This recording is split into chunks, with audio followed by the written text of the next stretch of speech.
Sejarah berdirinya MPR.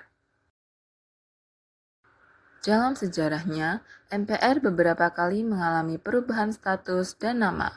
Konsep-konsep mengenai keterwakilan rakyat pun sudah digaungkan oleh para pendiri bangsa. Pada awalnya, Muhammad Yamin, Mr. Supomo, serta Soekarno sama-sama menyuarakan keterwakilan rakyat dalam prinsip musyawarah pada sidang BPUPKI 29 Mei hingga 1 Juni 1945. Hingga akhirnya, lembaga dengan tujuan tersebut pun berdiri. Majelis Permusyawaratan Rakyat pertama kali berdiri dengan rupa Komite Nasional Indonesia Pusat. Pada saat itu, MPR belum dapat menjalankan tugasnya secara optimal. Hal tersebut pun telah diantisipasi dalam Undang-Undang Dasar Negara Republik Indonesia tahun 1945 pra-amandemen Aturan Peralihan Pasal 4 yang berbunyi, sebelum Majelis Permusyawaratan Rakyat, Dewan Perwakilan Rakyat, dan Dewan Pertimbangan Agung dibentuk, menurut Undang-Undang Dasar ini, segala kekuasaannya dijalankan oleh Presiden dengan bantuan sebuah komite nasional. Maklumat Wakil Presiden Nomor 10 Tahun 1946 mengubah status KNIP menjadi lembaga legislatif resmi negara. KNIP pun turut serta dalam penyusunan garis besar haluan negara. Kondisi politik Republik Indonesia yang masih muda dan kurang stabil pada saat itu, serta pengaruh kepentingan kolonial yang masih kuat, memaksa adanya perubahan konstitusi yang berimbas pada kondisi legislatif.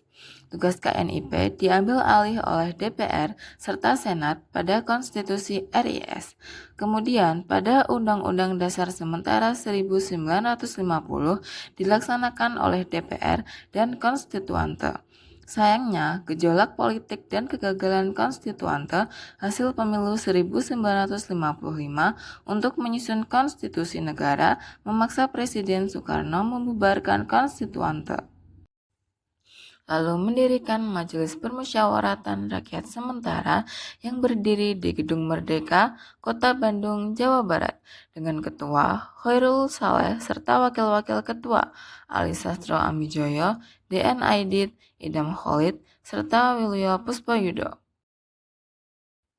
Sejak peristiwa G30 SPKI pada 1965, MPRS membersihkan diri dari unsur-unsur Partai Komunis Indonesia. MPRS mempertegas dirinya sebagai lembaga tertinggi negara dengan pengukuhan TAP MPRS nomor 10 tahun 1966. MPRS yang dipimpin oleh Jenderal A.H. Nasution menolak pidato pertanggungjawaban Nawaksara dan pelengkap Nawaksara, serta memakzulkan Presiden Soekarno yang dianggap gagal memenuhi kewajiban konstitusionalnya. MPRS kemudian mengangkat Jenderal Soeharto sebagai Presiden Republik Indonesia kedua. Sesuai amanat TAP MPRS nomor 10 1966, MPRS bertransformasi menjadi MPR pada 1972. Sejak reformasi, posisi MPR kembali berubah setelah melalui 4 kali amandemen Undang-Undang Dasar Negara Republik Indonesia tahun 1945 pada 1999 hingga 2002. MPR tidak lagi memiliki mandat memilih serta mengangkat presiden dan wakil presiden. MPR saat ini memiliki tugas dan wewenang mengubah dan menetapkan Undang-Undang Dasar sebagai hukum dasar negara serta melantik presiden dan wakil presiden hasil pemilu. Dasar hukum MPR tertuang dalam Undang-Undang Dasar 1945, khususnya Pasal 2 dan Pasal 3. Berdasarkan Pasal 2, MPR terdiri atas anggota DPR dan anggota DPD yang dipilih melalui pemilihan umum. Inilah yang disebut prinsip representation by election atau perwakilan melalui pemilihan.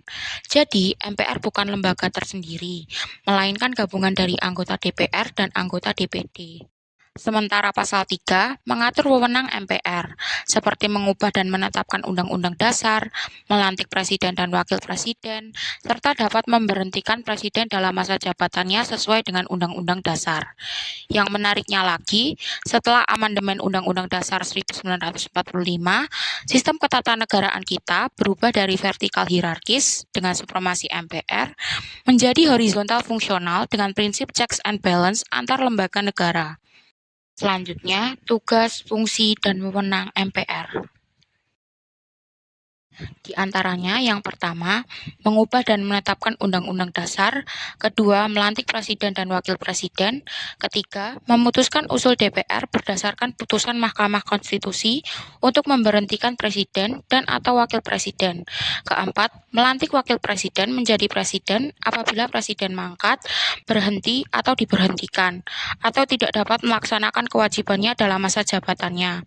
Kelima, memilih dan melantik wakil presiden dari dua calon yang diajukan presiden apabila terjadi kekosongan jabatan wakil presiden selambat-lambatnya dalam waktu 60 hari.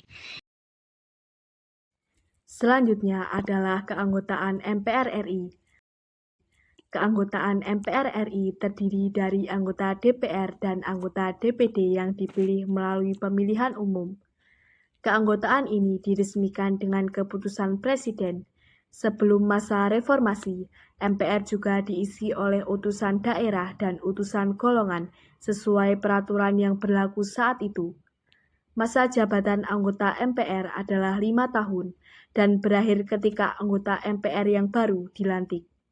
Sebelum mulai bertugas, seluruh anggota MPR wajib mengucapkan sumpah atau janji jabatan dalam sidang paripurna yang dipimpin oleh Ketua Mahkamah Agung.